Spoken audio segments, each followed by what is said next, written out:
Here I'm going to run through some of the Viper two-way alarm systems and the remote starts.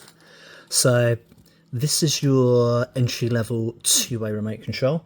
This is the 7345V, and this will work with either the 5305V remote start system or the 3305V alarm.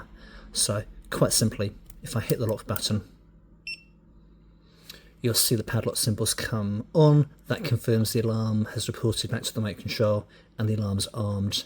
And I can do the same with the unlock button. Real simple. You just, even if the vehicle is out of range of your ears and you can't see it, you know you've armed or disarmed it. So if I turn the power off on the bench and then I hit the lock button, that's just beeping 3 times saying the alarm hasn't seen the command and it's not reported back to the remote control. So let's power the bench back up, hit the lock button, it's fully armed, and then I'm going to trigger the alarm.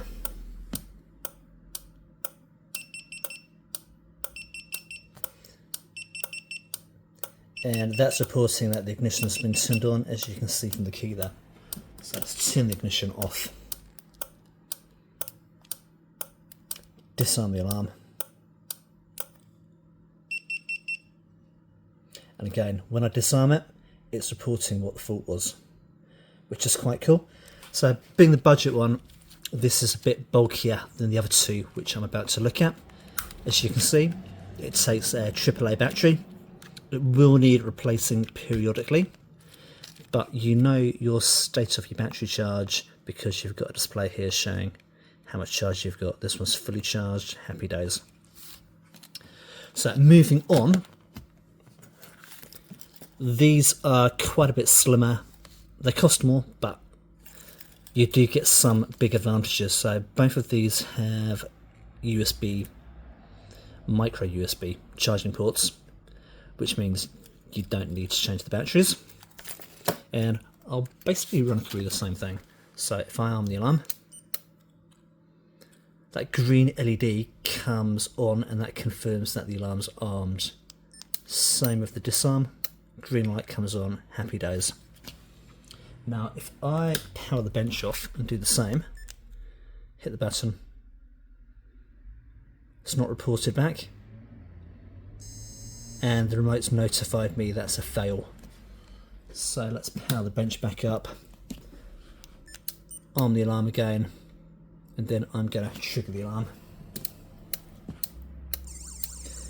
And that's my paging notification. So I know my alarm's triggered. So let's disarm that. Again, it's letting me know the alarm's gone off when I've disarmed it. So I can do exactly the same with this one here. This one is the colour display. I haven't set this up yet, but you can have any colour you like. It's real clear. Locked, unlocked. It's also telling me I need to charge this and the battery is low right now, which I can do later, but that's why it's beeping. And again, if I turn the power off, arm it,